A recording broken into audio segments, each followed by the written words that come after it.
Muy buenos días, les saluda el pastor Teodulo Cañizares Iglesias y saludo igualmente de parte de mi esposa, la pastora Ileana. Por la gracia de Dios, nosotros pastoreamos la Iglesia Centro Cristiano Emanuel en Lake City, Florida, y bueno, pues unas veces compartimos el mensaje desde la reunión en la iglesia por estos medios y otras desde aquí de nuestra casa, y hoy, bueno, pues ha tocado compartir este mensaje desde aquí de casa por razones de la misma pandemia y también por razones de actividades en la iglesia que impedían hacerlo hoy. Y agradecemos pues su tiempo para con nosotros y quiero compartir un tema del cual vamos a partir en el Evangelio según Juan, capítulo 15, vamos a leer del verso 3 al 5. Ese será el pasaje que estaremos usando para compartir el tema de hoy, de cómo ser un verdadero cristiano, cómo ser un cristiano fructífero, que lleve mucho fruto para Dios. Y le invito pues que vaya a Juan capítulo 15, vamos a leer del verso 3 al 5. Y dice así la palabra de Dios en el nombre del Padre, del Hijo y del Espíritu Santo. Y a vosotros estáis limpios por la palabra que os he hablado. Permaneced en mí y yo en vosotros. Como el pámpano no puede llevar fruto por sí mismo si no permanece en la vid, así tampoco vosotros si no permanecéis en mí. Yo soy la vid, vosotros los pámpanos. El que permanece en mí y yo en él, éste lleva mucho fruto, porque separados de mí nada podéis hacer. Hasta ahí vamos a leer por ahora. Vamos a una palabra de oración, por favor. Padre, en el nombre del Señor Jesucristo, te damos gracias por este día y te damos gracias por este año que tú nos has permitido enfrentar diferentes retos, pero tu mano nunca se ha apartado de nosotros. Gracias por guardarnos, inclusive aquellos que han tenido peores dificultades, aquellos que quizás han perdido seres queridos durante el año de la pandemia. Te pedimos que seas tú fortaleciendo, guardando los hogares en el hueco de tu mano, protegiéndonos a cada uno de todo tipo de enfermedad, de todo tipo de ataque espiritual de parte del enemigo de las almas. Cúbrenos bajo ese pacto eterno garantizado por la sangre preciosa de tu Hijo amado. Te exaltamos, Padre, y te damos gracias en este día. Te pedimos que por medio de tu Espíritu Santo y de la palabra de Dios toques las vidas, ministres a los corazones de cada persona que por la gracia de Dios pueda ministrar este mensaje, que sean hablado a su corazón según la necesidad de cada persona en este día, y que tu nombre sea glorificado. En el nombre del Señor Jesucristo te lo pedimos y te damos gracias, Padre. Amén. Bueno, pues una vez más, muchísimas gracias por compartir este tiempo con nosotros, este tiempo de la palabra de Dios. Y como dije, pues este es un pasaje muy interesante en el Evangelio de Juan, capítulo 15. Esto es a punto ya del Señor Jesucristo de terminar su ministerio terrenal aquí en la tierra, y está dando últimas instrucciones a sus discípulos.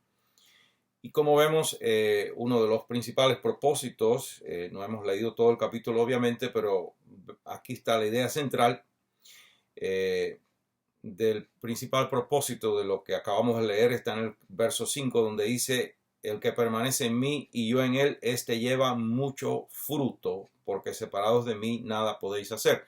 Es obvio que el propio Dios, el Señor Jesucristo, la Santísima Trinidad, está interesada en que nosotros, el Dios está interesado en que nosotros seamos personas, si hemos nacido de nuevo en Cristo, que llevemos frutos que glorifiquen el nombre del Señor. Y pues obviamente hoy es el último domingo del año, y como cristianos todos tenemos esa tendencia a reflexionar al llegar a este último domingo del año, que por cierto llega a nosotros en un abrir y cerrar de ojos. entramos en el año nuevo y cuando menos los esperamos ya estamos de nuevo en diciembre. Y casi todos, o al menos yo, tenemos esa tendencia de reflexionar y luego lamentarnos en todas aquellas cosas buenas, en todas aquellas cosas productivas, en todas aquellas cosas que dejamos de hacer que pudiéramos haber hecho para el Señor y para la gloria de su nombre. Y luego entonces, al analizar, a tomar un inventario de nuestro recorrido por todo el año, comenzamos a pensar y a hacer resoluciones para el nuevo año. Y como les dije, pues esto es algo que el Señor Jesucristo compartió con sus discípulos cuando su ministerio terrenal estaba a punto de terminar. Y él quería que los discípulos a partir de ese momento comenzaran o continuaran, pues obviamente caminando en él, pero ya no en un contacto físico, sino por medio de la comunión y de la fe espiritual. El Señor quería asegurarse, como quiere asegurarse, que cada uno de nosotros, los que somos sus discípulos, y si alguno de los que me escucha no tiene una idea clara por estar nuevo en el Evangelio o lo que sea, o aún a algún amigo de la iglesia, no sabe lo que es ser un discípulo del Señor Jesucristo. Discípulo del Señor Jesucristo o discípula es toda persona que ha nacido de nuevo en Cristo, toda persona que ha confesado al Señor Jesucristo como su único Señor y Salvador personal. Todo aquel que ha sido lavado y redimido en la sangre del Señor Jesucristo es un discípulo del Señor Jesucristo porque entra en esa disciplina, entra en esa doctrina, en ese conocimiento y el propósito de esa vida es una vida que emule o que imite a su Señor y Salvador. Entonces, él quería asegurarse que sus discípulos vivieran una vida exitosa. Y cuando hablo de una vida exitosa, no es en el éxito es en términos espirituales, no es en la misma connotación que hoy se habla de éxito de acuerdo a las normas de este mundo, sino es una vida exitosa en cuanto a la fructificación de vivir para hacer aquello que agrade y glorifique el nombre de Dios. Ese era el deseo del Señor Jesucristo y sigue siendo por cuanto está registrado en su palabra. Y él quería asegurarse con estas palabras, con lo que le enseña a sus discípulos en este pasaje, que obviamente el éxito, ese éxito espiritual de la vida cristiana, depende de una sola cosa, depende de una comunión personal con el Señor Jesucristo, con Él. Entonces, yo hago esta pregunta, ¿desea usted ser un mejor cristiano? Yo creo que todos podemos ser mejores. El propósito de la vida cristiana o el plan del Espíritu Santo con nosotros es un proceso progresivo en el cual vamos creciendo, vamos madurando y vamos alcanzando cada día niveles de madurez, de espiritualidad y de fructificación para Dios superiores a los que diríamos logramos el año pasado. Ese es el deseo, ese es el anhelo. Como cualquier padre quiere ver que sus hijos nacen, crecen, se desarrollan, logran éxitos en cuanto a la vida secular y también se reproducen, se casan, tienen hijos, nos dan nietos, etcétera, etcétera. Es un proceso en el que vamos ascendiendo gradualmente y ese es el deseo de Dios para con nosotros. Ningún cristiano debe quedar estancado en ese conocimiento salvador inicial y simplemente porque ya nació de nuevo y ya pues cree que está seguro de que no va a ir a las pailas del infierno, pues no tiene que hacer nada tampoco. Pues obviamente las obras no nos salvan, pero una vez que somos salvados por la gracia de Dios y la fe en el Señor Jesucristo, se espera que nosotros llevemos buenos frutos, que tengamos buenas obras. Las obras son una evidencia que nosotros nacimos de nuevo. Entonces, todo cristiano debe desear sinceramente mejorar, porque nosotros vamos a continuar mejorando y continuaremos aprendiendo hasta el día que Dios nos lleve al cielo. Ese proceso nunca terminará. Entonces, pero ¿cómo puede uno llegar a ser un mejor cristiano y permanecer mejorando? Bueno, pues eso es creciendo en la fe, creciendo en el conocimiento y la sabiduría espiritual que solo viene por medio de una comunión personal con Cristo, por medio del Espíritu Santo y obviamente por medio de la oración, por medio del estudio de la palabra de Dios, etcétera, etcétera. Y todo esto se logra llevando o viviendo cada día por medio de esa fe, por medio de esa comunión personal con Cristo. Entonces, algunas personas dicen que uno puede tener una vida cristiana exitosa leyendo libros de cristianos exitosos, de cristianos que han tenido éxito en la vida. Otros dicen que haciendo buenas obras lo hará a uno un mejor cristiano. En realidad nadie puede nutrir y fortalecer la vida cristiana sin un estudio sincero, consciente de la palabra de Dios, porque ese es el pan espiritual que alimenta nuestras vidas y dice que la fe viene por el oír y oír palabra de Dios. Pero todo eso depende de un principio establecido por el propio Señor Jesucristo aquí en este verso, casualmente el verso 5 de Juan, donde dice: yo soy la vid, vosotros los pámpanos o las ramas. El que permanece en mí y yo en él, este lleva mucho fruto, porque separados de mí nada podéis hacer. Ahí está, nada podéis hacer. Y precisamente por eso es que el Señor Jesús ilustra o establece o usa esta ilustración de la vid, es decir, de la planta de la uva y sus ramas o pámpanos, con el propósito de instruirnos, de describir ese sostenimiento o de la fuente de la vida espiritual para nosotros, de la vida cristiana. Recuerde que Israel era un pueblo pastoril, un pueblo agrícola, y a través de la Biblia nosotros podemos ver cómo Dios emplea diferentes ilustraciones, diferentes analogías para instruir al pueblo, enseñándole verdades espirituales, verdades de arriba del cielo que serían imposibles para el ser humano entender de otra manera, que no le fueran asociadas con aquellas actividades del diario vivir que ellos sí conocían perfectamente. Y obviamente el Espíritu Santo se encarga de abrir nuestro entendimiento. Pero son muchas las parábolas que usa el Señor Jesucristo en cuanto las parábolas en cuanto al pastor y las ovejas, el viñador y la viña, y en este caso aquí pues la planta de uva o la vid y los pámpanos o las ramas que llevan frutos en esa vid. Y el Señor se refiere a sí mismo como la vid y a nosotros, sus redimidos, como esos pámpanos, para facilitarnos esa mejor comprensión de lo que es la vida cristiana. Es imposible pues que el pámpano lleve frutos si no está conectado o está injertado al tronco de la planta. En primer lugar, pues, de manera que la vida cristiana es una unión vital con Cristo. Esto es lo que quiere decir esta parábola. La vida cristiana es una vida vital con Cristo.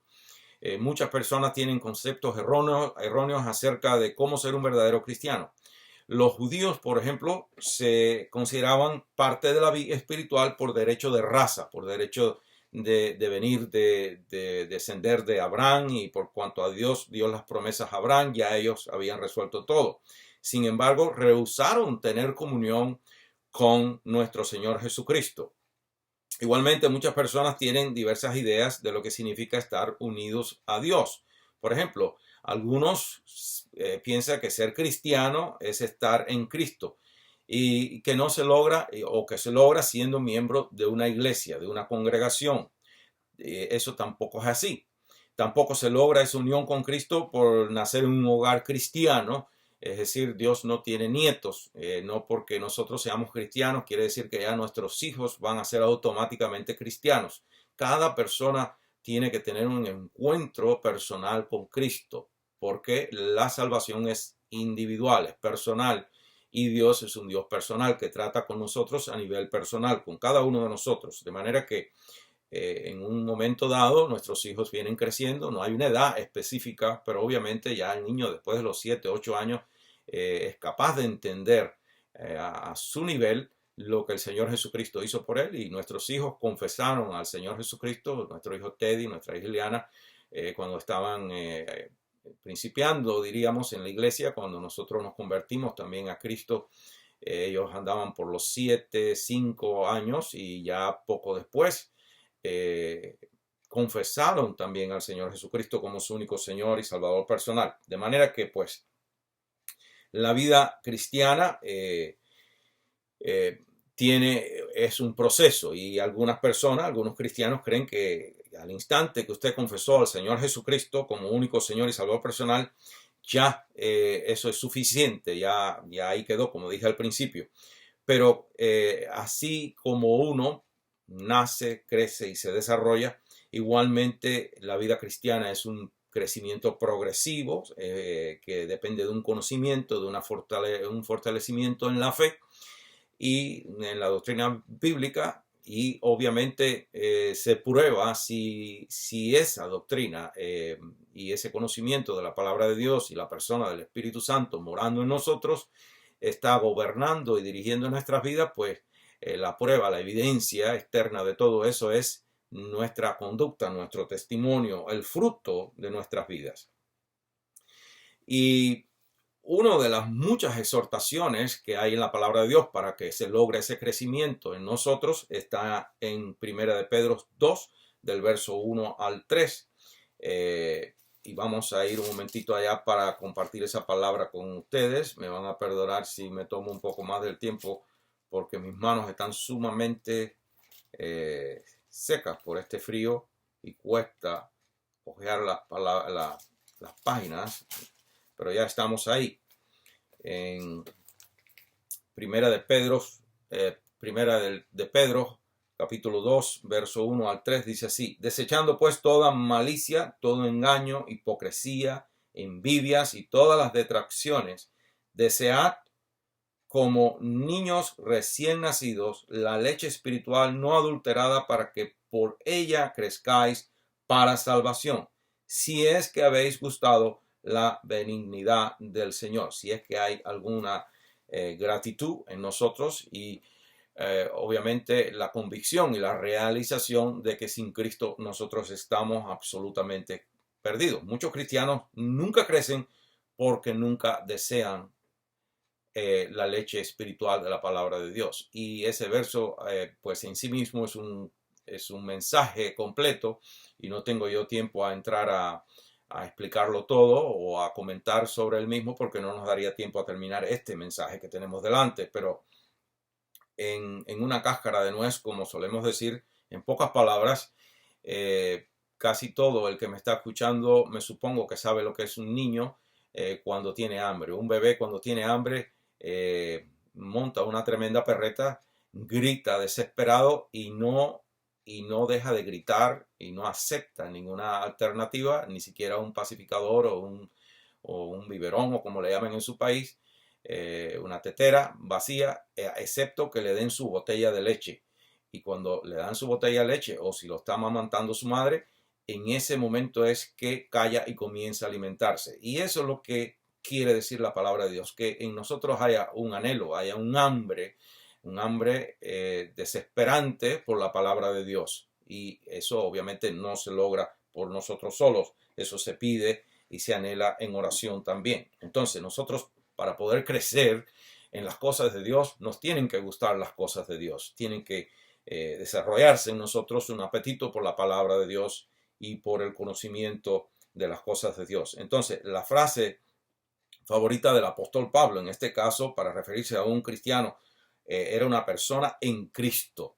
Y la frase esa, casualmente en la epístola a los Efesios, Pablo repite esa frase en Cristo 27 veces. Es interesantísimo cómo él, en una de las más importantes epístolas que él escribió, porque los que entienden, los eruditos en la palabra de Dios, dicen que Efesios y Romanos juntamente forman el ABC del cristiano, y él repite esa frase en Cristo. Y por eso nosotros podemos decir que la vida cristiana es además de una unión vital con Cristo, es una permanencia esencial en Cristo. Repito eso, la vida cristiana, además de una unión vital con Cristo, es una permanencia esencial en Cristo, porque el verso que acabamos de leer en Juan capítulo 15, verso 5 dice que separados de Él nada podemos hacer. Es decir, no hay momento en el cual usted se pueda dar el lujo de desconectarse del Señor. En cualquier lugar nosotros podemos mantener esa comunión personal con Él, podemos conversar internamente con el Espíritu todo el tiempo. Por eso la Escritura también en Tesalonicenses, quien le escribe el apóstol Pablo, nos aconseja. Es un mandamiento realmente que dice orad sin cesar. Y alguien quizás interprete mal eso creyendo que hay que estar de rodillas en un rincón todo el tiempo, pero no.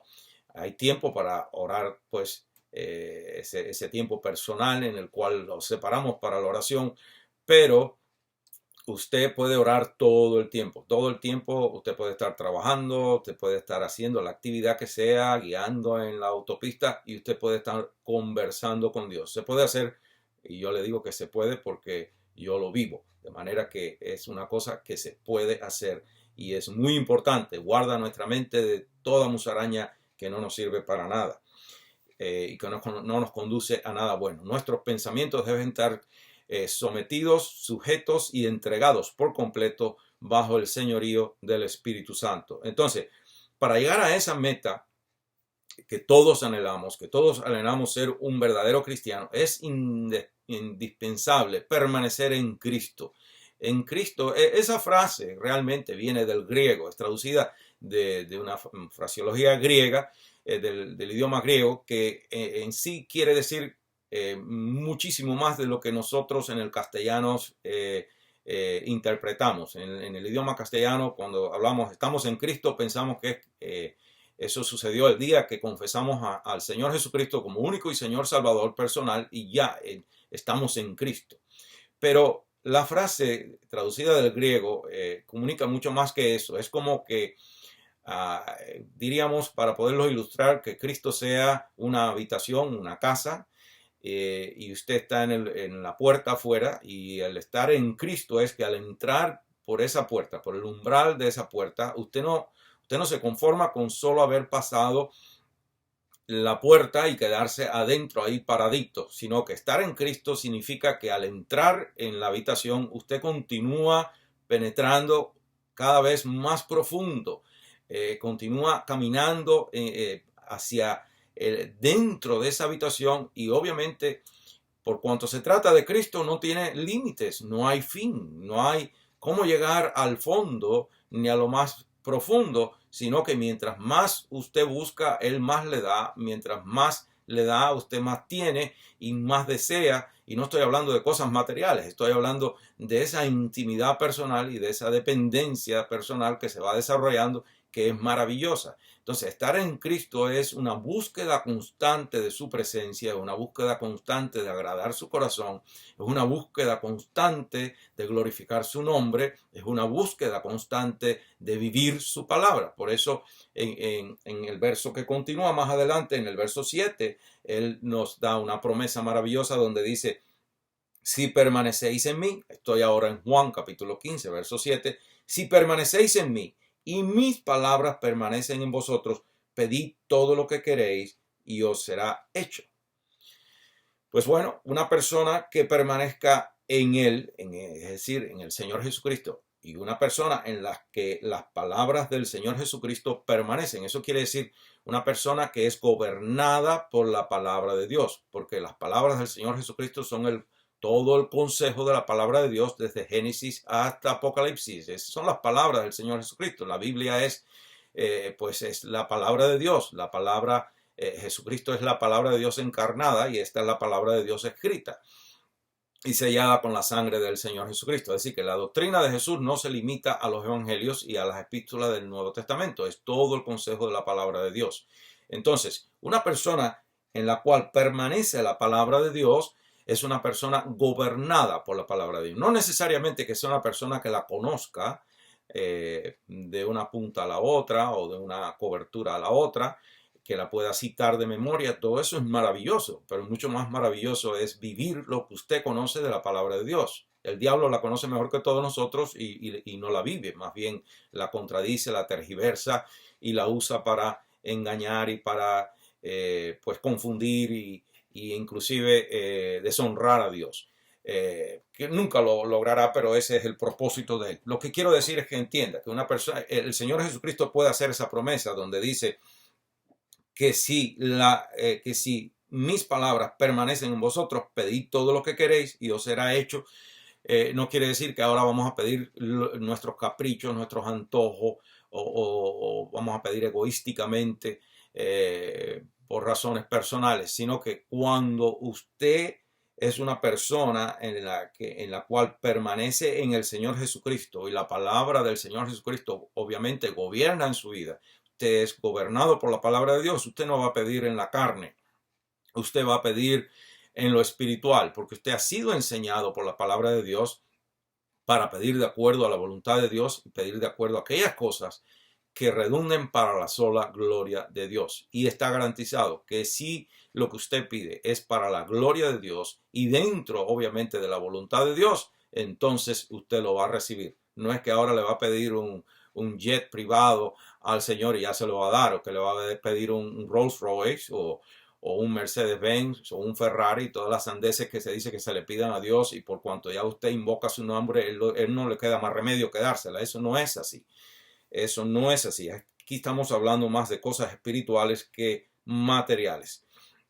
Entonces, vuelvo a mi punto, que es indispensable permanecer en Cristo. Permanecer en mí y yo en vosotros, dice el versículo. Como el pámpano no puede llevar fruto por sí mismo, si no permanece en la vid, tampoco vosotros si no permanecéis en mí. Insistimos pues que una rama jamás lleva fruto por sí misma. Nosotros no producimos fruto. Nosotros llevamos fruto. El fruto es producido en nosotros por el Espíritu Santo de Dios. Entonces, ninguna rama lleva fruto por sí misma. Aunque nosotros veamos los frutos en las ramas, obviamente, la mayoría de los árboles producen el fruto en las ramas. Hay algunos que en el tronco, como el cacao y el marañón y algunas otras cosas, el mamey o el zapote, si es de Centroamérica, se encuentra algunos frutos en el tronco, pero la mayoría es en las ramas, en las ramas. Pero en realidad el fruto en cualquier árbol tiene su origen en las raíces y en el tronco. Y entonces, usted no dice jamás una rama de mango, una rama de aguacate, o una rama de manzana, o una rama de peras. Usted dice un árbol, o en algunos países un palo, otros dicen una mata de mango, de aguacate o de lo que sea. Si el tronco es de aguacates, pues obviamente los frutos de su rama serán de aguacates. Si el tronco es de manzana, las frutas que lleva serán de manzana o serán manzanos, o usted le llamará un manzano o un naranjo o como sea, si quiere ser mucho más propio en cuanto al castellano, pero pues comúnmente le decimos una mata de mango o lo que sea. Pero el mango no puede producir aguacates ni viceversa, de manera que por eso el propio Señor Jesucristo dice en la palabra que por sus frutos les conoceremos, por sus frutos somos conocidos. Es imposible que nos llamemos cristianos y nuestros frutos nos identifiquen como mundanos. Esto es básico y es fundamental y es muy importante para todos nosotros. Entonces, por esto es que el Señor Jesucristo insiste en este punto donde Él dice, si ustedes permanecen en mí y yo en ustedes, entonces, y no de otra manera, es decir, no de otra manera, ustedes llevarán mucho fruto, porque separados de mí nada pueden hacer. Entendamos que el fruto del cristiano, mejor dicho, el cristiano no produce fruto, el cristiano lleva fruto. El fruto es producido en nosotros por el Espíritu de Cristo, que también es el Espíritu Santo de Dios. Y entonces, el hombre, nada pueden hacer, dice el Señor. Se sobreentiende que es una referencia al fruto que agrada a Dios. Por eso Él dice, porque separados de mí nada podéis hacer. Él se está refiriendo a cosas que agraden al Padre y que glorifiquen al Padre. Porque se puede hacer muchísimo sin el Señor Jesucristo. Inclusive el hombre puso a un hombre sobre la luna. Y se pueden lograr muchísimas cosas sin Cristo. Emprender grandes cosas, negocios, etcétera, etcétera. Pero lo importante aquí es que el fruto que nosotros llevemos sea para la glorificación de Dios, pero primero que todo que esté dentro de la voluntad de Dios y que sea aceptable a Dios y que obviamente redunde para la gloria de Dios. Eso es lo importante aquí. Cuando lleguemos un día delante de Dios, que tengamos que dar cuentas a Dios por todas las cosas, aún por las palabras más simples que escapen de nuestros labios, cuanto más nos vamos a tener que dar cuentas por el fruto de nuestras vidas. Y el propósito y el anhelo de cada cristiano es que en su caminar como cristiano, en su caminar en el camino de la salvación, sea un caminar en el que vayamos cargados de frutos, pero de frutos que glorifiquen a Dios y que exalten el nombre de Dios. Entonces, nosotros crecemos y maduramos hacia esa meta. Esa es la meta de todo cristiano. Y en la medida que nosotros dependemos de Cristo, en la medida que dependemos del Espíritu Santo para guiar y gobernar nuestras vidas, y ese es uno de los mandamientos que hay en Efesios capítulo 5, verso 18, donde dice, no os embriaguéis con vino, en lo cual hay desilusión, sino más bien sed llenos del Espíritu Santo. Y ese mandamiento, sed llenos del Espíritu Santo, no es necesariamente lo que nosotros los pentecostales a veces malinterpretamos, que ser lleno del Espíritu Santo es solamente en el servicio de la iglesia donde se danza, se habla lenguas, se grita, se corre y se salta. No, señor. Ser lleno del Espíritu Santo es ser gobernado por el Espíritu Santo, y el Espíritu Santo jamás usa otra cosa para gobernarnos, guiarnos a toda verdad, instruirnos y hacernos crecer en el conocimiento de la verdad, que la palabra de Dios. Eso es lo que usa el Espíritu Santo. Que Él use a alguien para hablarnos en profecía, amén, gloria a Dios. Pero esa profecía inclusive está sujeta a escrutinio, está sujeta a que nosotros discernamos si eso viene de Dios o no, si eso pasa por el filtro de la palabra o no. Entonces, el Espíritu Santo, al final del día, lo que va a usar siempre es la palabra de Dios para corregir nuestras vidas, para instruirnos, para enseñarnos, para redarguirnos, etcétera, etcétera, a fin de que nosotros todos, como hijos e hijas de Dios, seamos completamente preparados y maduros e instruidos y preparados, dice maduros o perfectos, para que seamos perfectos, maduros e instruidos para toda buena obra. Entonces, el Espíritu Santo va a usar siempre la palabra de Dios para gobernarnos, para guiarnos a toda verdad, para instruirnos y para que seamos nosotros capaces de llevar ese fruto. Y el beneficio, el resultado de esa permanencia en Cristo es una conducta y un carácter semejante al de Cristo, que también lo produce el Espíritu Santo en nosotros, según entendemos en Gálatas capítulo 5 del verso 22 al 23, donde ahí está claro el fruto del Espíritu Santo, que son 9 virtudes, que es amor, gozo, paz, benignidad, bondad, fe, mansedumbre, templanza, etcétera, etcétera. Y cada una de esas virtudes componen el fruto del Espíritu, que en otras palabras es el carácter del Señor Jesucristo. Eso es lo que quiere Dios hacer de nosotros.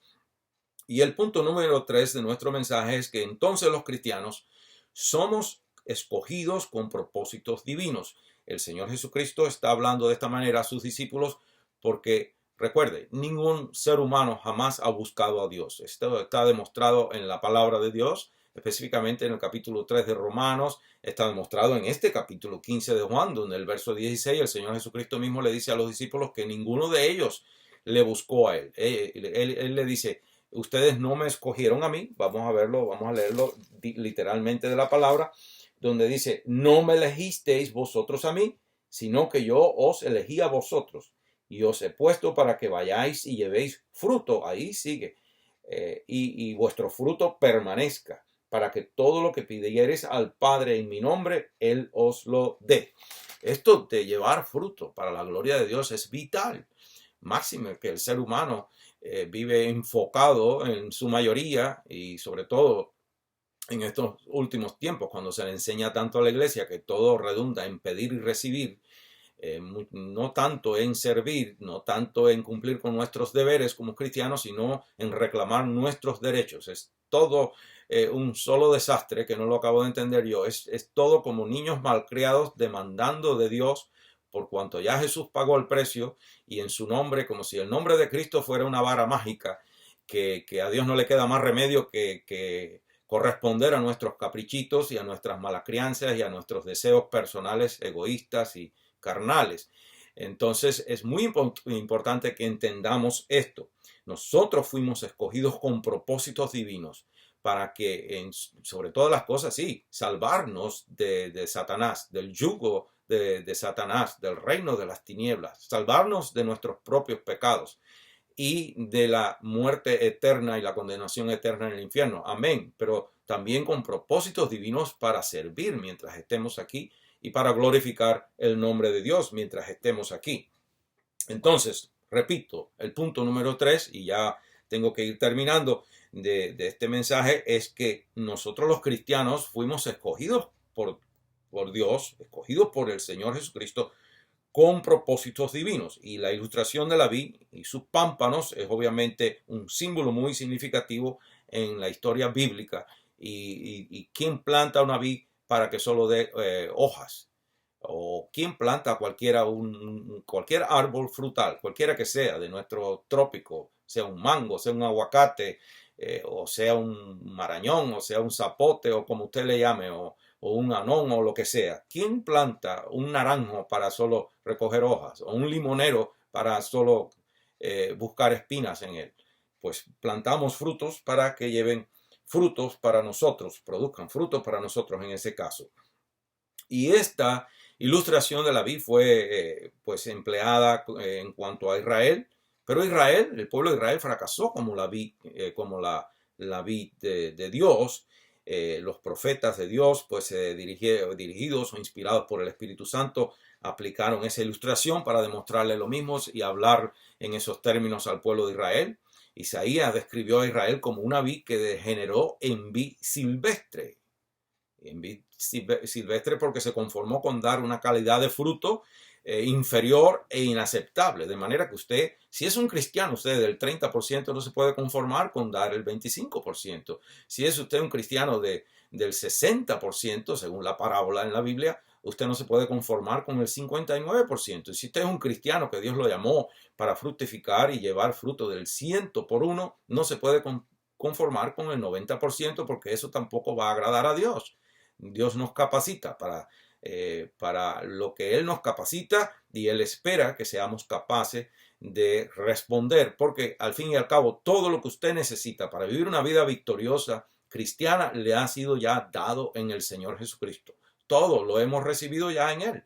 Todo está al alcance de nuestra mano por medio de la fe en Cristo. Y digo por medio de la fe, no para pedir cosas materiales que sí podemos pedir y que Dios nos suple y que Dios también nos prospera. Amén. Pero ese no es el propósito principal de nuestras vidas. El propósito principal de nuestras vidas es vivir unas vidas que agraden y que glorifiquen a Dios y que sirvamos en la capacidad espiritual para la cual fuimos lavados y redimidos en la sangre del Señor Jesucristo.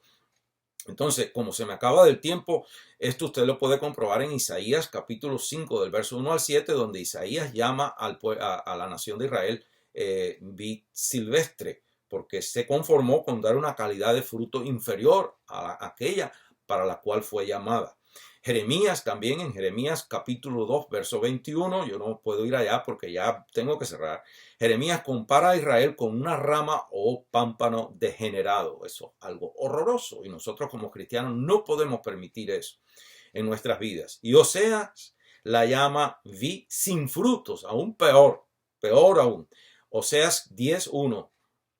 Ahí hay múltiples aplicaciones, pero si le conviene o beneficia a usted, usted se esmera, en este caso, hay muchas personas que se esmeran con gran entusiasmo para dar el mejor servicio posible en su carrera, en su empleo, en su carrera profesional, en su propio negocio, en sus estudios. Se esmeran para presentar, diríamos, un trabajo con excelencia en la universidad, al profesor universitario o lo que sea, pero para las cosas de Dios no tienen entusiasmo alguno y si lo hacen de mala gana. Eso es ser una vid sin fruto.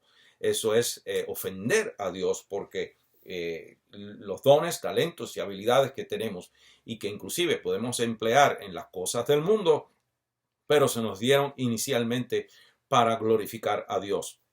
Y Dios tiene el primer lugar y se merece tener el primer lugar en nuestras vidas. Nosotros los cristianos no hemos sido llamados solo para que escapemos, como dije hace un rato, los múltiples e inimaginables tormentos del infierno. Usted y yo, nosotros fuimos llamados a salvación con propósitos divinos. Acabo de decir, con propósitos divinos que incluyen obviamente nuestra salvación, pero también el beneficio de otros y sobre todas las cosas la glorificación del nombre de Cristo.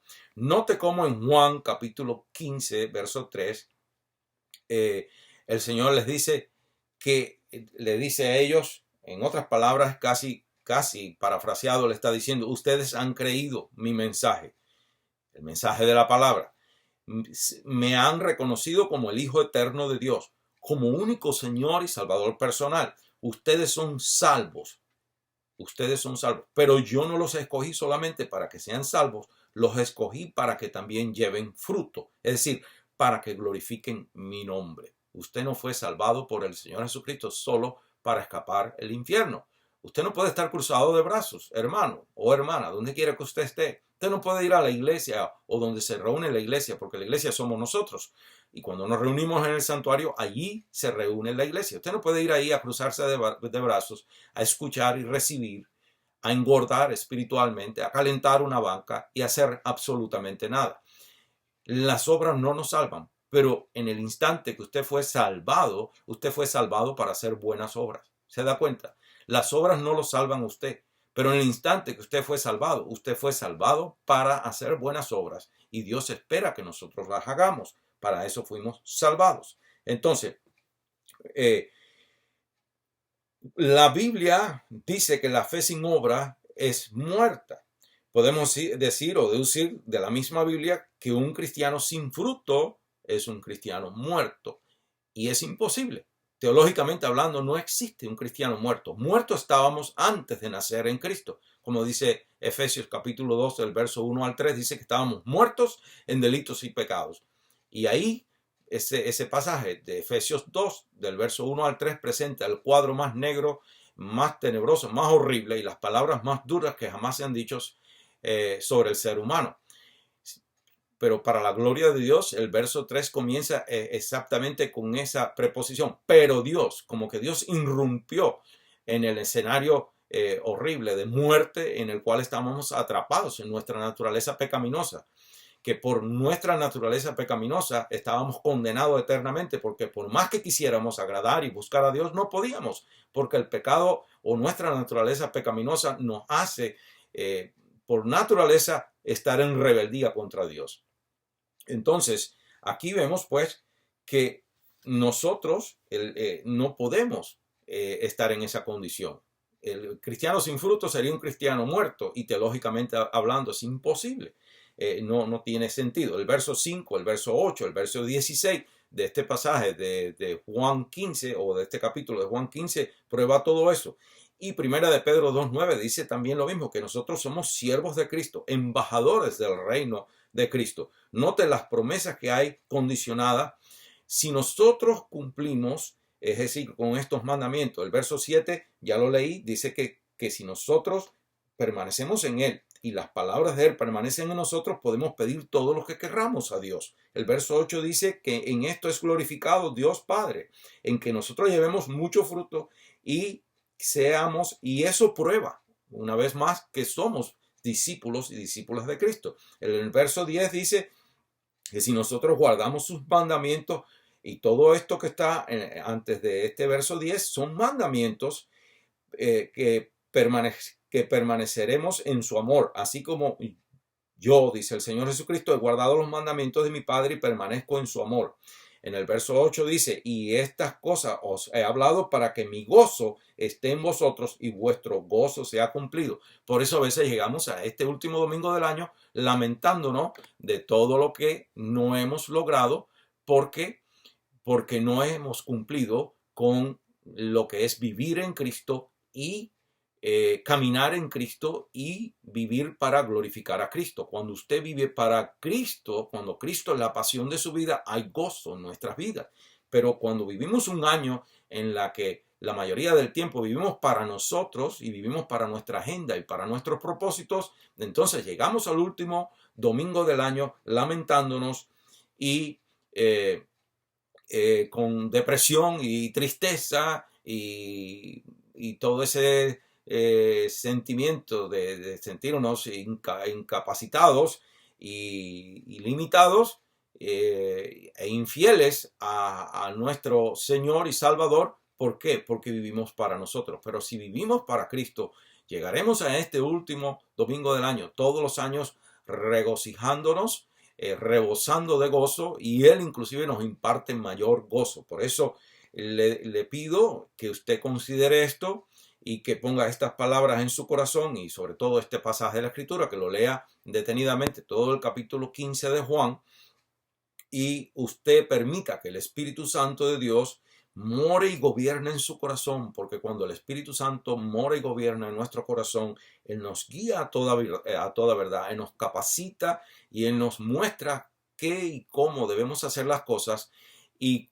también nos redarguye de propósitos y de motivaciones egoístas y carnales en nuestro corazón, para que todo en nuestro corazón sea limpio, puro, transparente y agrade al Dios Padre Todopoderoso y Eterno. Lo dejo con esto. Y si usted no conoce a Cristo aún, entréguele su corazón al Señor Jesucristo en este último domingo del año. Escape de las garras de Satanás y de las palas del infierno, porque solamente uno puede salvarnos de la muerte eterna en el infierno, que es el Señor Jesucristo. Dígale, Señor Jesús, yo quiero que tú seas mi único Señor y Salvador personal. Yo abro mi corazón.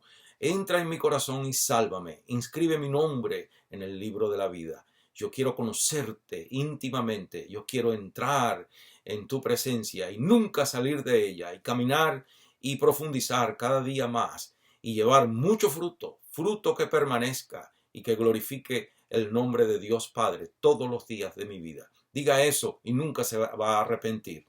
Le agradezco muchísimo su paciencia y su tiempo. Sé que me he extendido un poco, pero era necesario terminar este mensaje. Este es el último mensaje de este año y por la gracia de Dios estaremos el primer domingo del año ya compartiendo la palabra de Dios en el santuario de la iglesia nuevamente, el santuario abierto para cumplir con los requisitos del Estado y protegernos también y mantener el distanciamiento social. Pero hasta entonces, que Dios le bendiga, que tenga usted un nuevo año lleno de la presencia de Dios, que el Espíritu Santo le arrope por fuera y también le sature por dentro y la unción del Espíritu fluya a través de su vida y le use para la glorificación del todopoderoso nombre de nuestro Señor Jesucristo. Que el Señor Jesús le bendiga. Amén.